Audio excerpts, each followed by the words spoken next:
காதலன் காதலடி அத்தியாயம் 3. யோகநாதனும் அவரின் தாய் கற்பகம் அம்மாளும் டைனிங் டேபிளில் அமர்ந்து இரவு உணவினை உண்டு கொண்டிருக்க வீட்டுக்குள் நுழைந்தான் ரதிச்செல்வன். அவர்களுக்கு பரிமாறிக் கொண்டிருந்த மீனாட்சி, அம்மாடி மேக்னா, செல்வம் வந்துட்டான் பாரு என்று சமையலறை நோக்கி குரல் கொடுக்க தன் மாமியார் கூறியதை கேட்டவளோ, வர அத்த என்றவாறு வயிற்றில் 7 மாற கதவினை சுமந்து கொண்டு வெளியே மெல்ல வந்தாள் மேக்னா. கொடுங்க என்றவாறு தன் கணவன் கையில் வைத்திருந்த பேக்கினை வாங்க முயல, இல்ல பரவாயில்ல இருக்கட்டும், நீ சாப்பிட்டியா?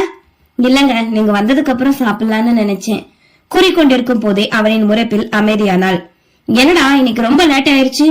கேட்டவரை உணவறிந்து முடித்து யோகநாதன் எழ, வேலை அதிகம், அதான் கொஞ்ச நேரத்துல வரேன்ப்பா என்றவாறு தன் அறைக்கு செல்ல அவனின் பின்னே சென்றாள் மேக்னா.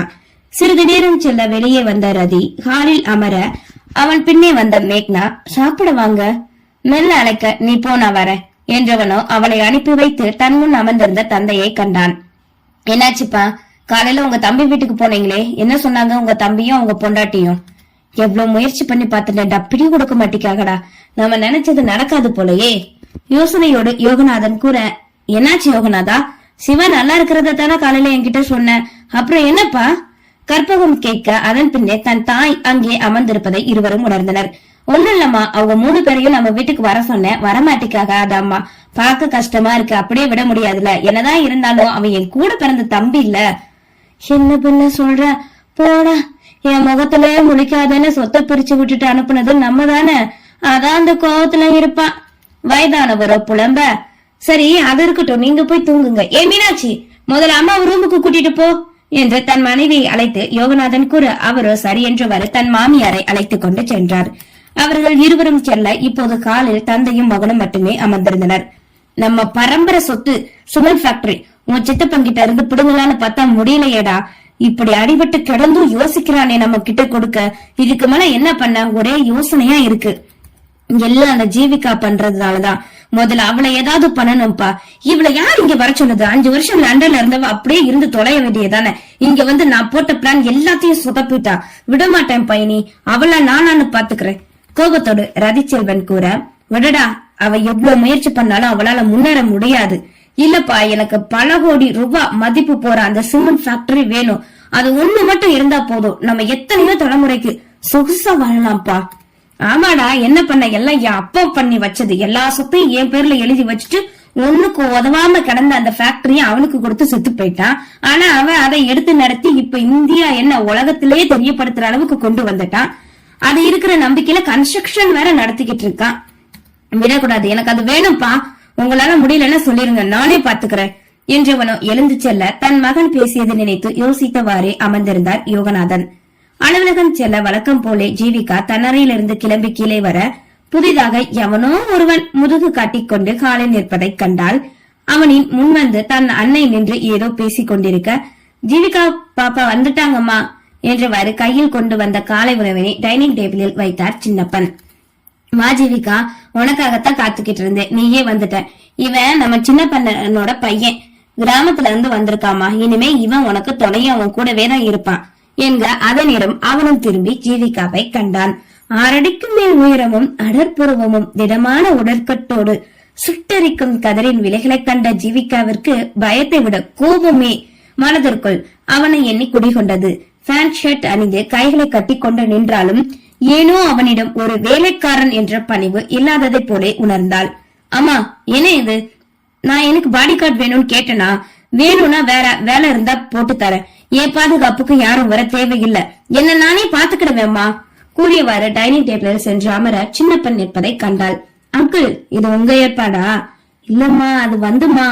ஏய், இப்ப எதுக்கு அந்த அண்ணன் மேல கோவப்படுற? நான் தான் வர சொன்னேன். இது உன் அம்மா அப்பா எடுத்த முடிவு, இனிமே இவன் உன் கூட தான் இருப்பான். நீ மட்டும் இதை மறுப்ப, அப்புறம் அம்மா என்னைக்கு உன் கூட பேச மாட்டேன்டி உறுதியோடு கூறிய அம்பிகா காலில் அமர தன் அன்னையை கண்டு எரிச்சலுற்றவள் மறுபடியும் அவனை காண அவனோ சம்பந்தமே இல்லை என்பது போல் எனக்கென்னவென்று நின்றிருந்தாள். அவனின் செயலில் மேலும் கோபம் கொண்டவள் முயன்று தன்னை கட்டுப்படுத்திக் கொண்டிருக்க, பாப்பா, உங்களுக்கு டிரைவர் இல்ல, என் மகன் நல்லா கார் ஓட்டுவான், அவன்கிட்ட லைசன்ஸ் கூட இருக்கு. டேய், என்னடா பாக்குற, எடுத்து காட்டுடா ஜீவிகையிடம் கூறிவிட்டு தன் மகனை கண்டு முறைத்தார். இல்ல வேண்டாம், உங்க பையன் டிரைவராவே இருக்கட்டும், ஆனா அதுக்கு கொஞ்சம் கண்டிஷன் இருக்கு. நான் அத உங்க பையன் கிட்ட ஆபீஸ்ல வச்சு சொல்லிக்கிறேன் அங்கிள் சரி நான் கிளம்புறேன் என்றவளோ தன் அன்னையினை காண, அம்மா அதான் நான் ஒத்துக்கிட்டல, அப்புறமா ஏமா மூஞ்சி தூக்கி வச்சுட்டு உட்கார்ந்துட்டு இருக்கீங்க? தன் அன்னையின் அருகில் வந்தமர்ந்து கெஞ்சியவாறே கேட்டாள் ஜீவிகா. அம்மா எது பண்ணாலும் உன் நல்லதுக்கு தானடா பண்ணுவேன், எனக்கு கூட வர. சரிமா சரி, எனக்கு நேரமாச்சு, நான் அப்புறம் பேசுறேன், பாய் என்றவாறு தன் கைபேசி எடுத்துக்கொண்டு கிளம்ப சின்னப்பனோ தன் மகனை ஜீவிகாவின் பின்னே அனுப்பி வைத்தார். தனக்கு பாடிகார்டு என்றதும் காவலன் படத்தில் விஜயின் செயல் நினைவு வர, இங்க பாரு, நீ எனக்கு பாடிகார்டு தான், அதுக்காக நீ ஒண்ணு விஜய் இல்ல, ஓகேவா? தான் ஏன் திடீரென்று அவனிடம் அப்படி கூறுகிறோம் என்பது தெரியாமலே கூறினார். ஜீவிகா கூறியதை கேட்டதும் ஒரு நொடி திரும்பி அவளின் விழிகளை கண்ட வஞ்சியின்பன், இப்ப எதுக்கு இத சொல்றீங்க? உங்களுக்கு நேரமாகுதுல, நீங்க கார்ல ஏறுங்க என்றவாறு முன்புறம் வந்து டிரைவர் இருக்கையில் அமர்ந்தான். முதலாளின்னு ஒரு மரியாதை இருக்கா, ஆளையும் குரலையும் பாரு, பயில்வான் மாதிரி. மனதிற்குள் அவனை திட்டிக் கொண்டிருந்தவள் பின்னருக்கையில் அமர காரினை எடுத்தான். உனக்கு ஆபீஸ் ரூட் தெரியுமா? தெரியும் என்ற ஒற்றை வார்த்தையில் கணீர் என உரைத்துவிட்டு சாலையில் தன் விலைகளை பதித்தான் வஞ்சி. சிறிது தூரம் செல்ல போக்குவரத்து நெரிசலின் காரணமாக சிக்னல் விழ வேகமாய் காரினை வஞ்சி நிறுத்த தன் மொபைலை பார்த்துக் கொண்டிருந்த வந்த ஜீவிகா இதனை எதிர்பார்க்காது தடுமாறினாள். ஹே, உனக்கு கார் தான் ஓட்ட தெரியுமா தெரியாதா? தவறு தன்மேல்தான் என்பதை அறியாது கோபமாக கேட்க, ஓட்ட தெரியாம தான் சிக்னல் விழுந்தது, காரை நிறுத்தினேனா? முகத்தை திருப்பாமலே முன்னே பார்த்தவாறு கூற அவனை எதுவும் சொல்ல முடியாத தன்னை தானே திட்டிக் கொண்டாள். ச்சே, எனக்கு மட்டும் ஏன்டா இப்படி வந்து மாற்றானுங்களோ, அன்னைக்கு அவன் இன்னைக்கு இவன் புலம்பிக் கொண்டே தன் மொபைலில் கவனத்தை பதித்தாள். பின்னிருக்கையில் அமர்ந்திருந்த ஜீவிகாவை மிரர் வழியாக கண்டவளின் நினைவுகளோ தான் இங்கு வந்ததும் இவளின் தந்தை தன்னிடம் கூறிய வார்த்தை ஒலிக்க அதனை நினைத்துக் கொண்டிருந்தான் வஞ்சியின்பன். சின்னப்பன் நாச்சியாரின் முதல் மகன் வஞ்சியின்பன், இரண்டாவது மகள் அருளரசி. திருமணம் முடிந்து கோயம்புத்தூரில் இருக்கிறாள் தங்கை. இருவரின் சிறு வயதிலே குடும்ப கஷ்டம் காரணமாக சென்னைக்கு வேலைக்கு வந்த சின்னப்பன் ஒரு ஹோட்டலில் சர்வர் பணியில் சேர்ந்தார். பின் நாட்கள் செல்ல செல்ல அங்கு அடிக்கடி வரும் சிவசங்கர் அவனை தன் வீட்டு சமையல்காரனாகவே அழைத்து சென்றார். அதன் பின் சிவசங்கர் திருமணம் முடிந்து பெரியவர் இறப்பு, அண்ணன் தம்பி பிரச்சனை, சொத்து பிரித்தல் என்று பல போராட்டங்கள் சிவசங்கரின் வீட்டில் நடக்க நிறைமாத கர்ப்பிணியாக இருந்த தன் மனைவியை அழைத்துக் கொண்டு வெளியேறினார். அதனை காண முடியாது அவரோடு சின்னப்பனம் செல்ல அன்று முதல் இன்று வரை சிவசங்கரின் வீட்டில் விசுவாசமாக வேலை செய்து வந்தார். பிள்ளைகள் வளர்ந்ததும் சின்னப்பன் குடும்ப பாரம் சற்று குறைய தந்தையோடு தன்னிடம் வந்து இருக்குமாறு வஞ்சி மன்றாடவே அவரோ அதை கேட்காமல் தன்னால் முடிந்த அளவு உழைப்பதாக கூறி வர மறுத்தார். தந்தையின் செயலில் கோபத்தில் இருந்த வஞ்சிக்கு எதிர்பாராத விதமாக தங்கை திருமணம் முடிந்த ஒரு வருடத்திலே நோயில் தாயும் இறந்துவிட தனியாளாக வாழ ஆரம்பித்தான். அப்போதும் தந்தை தன்னோடு வராததுதான் மேலும் கோபத்தை தூண்டியது. தன் தந்தை தன்னை வருமாறு அழைக்க இந்த திடீர் அழைப்பை எதிர்பார்க்காது இருந்தாலும் இப்போது தான் அங்கு செல்ல வேண்டும் என்பதால் தன் தந்தையிடம் சரியென ஒத்துக்கொண்டான். தன் மகன் அழைத்ததும் வருவான் என்பதை எதிர்பார்க்காத சின்னப்பன் சந்தோஷம் கொள்ள மறுநாளே சென்னைக்கு வந்து சேர்ந்தான் வஞ்சியின்பன். வந்ததும் தன் மகனை அழைத்துக் கொண்டு ஜீவிகாவின் தந்தையின் அறைக்குள் நுழைய அங்கே அம்பிகாவும் இருக்க, இதற்கு முன் சின்னப்பன் மகள் திருமணத்திற்கு சென்றதால் வஞ்சியின் முகம் நினைவில் இருக்கவே புன்னகையோடு வரவேற்றனர். வாப்பா, நல்லா இருக்கியா? அம்பிகா கேட்க, நல்லா இருக்கேன் அப்பா, எல்லாம் சொன்னாங்க, கவலைப்படாதீங்கம்மா, சீக்கிரம் சரியாயிடும் என்றவனின் பார்வையோ சிவசங்கர் மீது இருந்தது. எங்க கவலையே எங்க பொண்ண பத்தி தான்ப்பா அம்பிகா கூற வஞ்சியை தன் அருகில் அழைத்தார் சிவசங்கர்.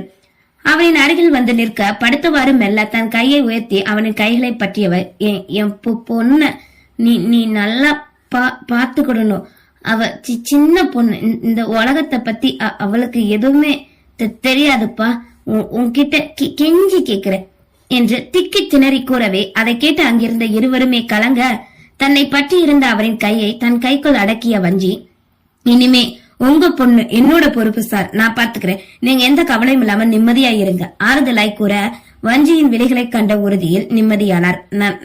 எனக்கு என்று தனக்கு நடந்த விபத்தினை பற்றி கூற வர, ஐயா போதும், நீங்க கஷ்டப்படாதீங்க, பாப்பாவை நாங்க பாத்துக்கிடுவோம், எங்களை மீறி பாப்பாக்கு ஒண்ணு ஆகாதியா என்று சின்னப்பனும் தன் மகனை கண்டார். ஏனோ அவர் தன்னிடம் எதையோ கூற வருவதை உணர்ந்த வஞ்சி, சார் அப்படி என்ன ஆபத்து உங்கள பொண்ணுக்கு? அவர் தன்னிடம் கூற நினைப்பது அதுவோ என்றென்னை கேட்டான். எல்லாம் இவரோட தொழில் போட்டியாளர்கள், அப்புறம் இவரோட அண்ணன் ஒருத்தன் இருக்காரு, அவராலையும் தான்ப்பா, நீ வாப்பா, நான் உனக்கு எல்லாமே சொல்றேன் என்று அம்பிகா தன் கணவனை ஓய்வெடுக்க குறிவிட்டு வஞ்சியை வெளியே அழைத்து சென்றார். வெளியே வந்து அவரின் பெரியப்பாவின் செய்கையை பற்றி கூறியவர், அவரு சொத்துக்காக என்ன வேணாலும் பண்ணுவாருப்பா, அதான் எங்க பயமே, வருத்தி கொண்டு கூற அனைத்தையும் கேட்டுக்கொண்டு நின்றான். ஏய், என்ன பண்ற?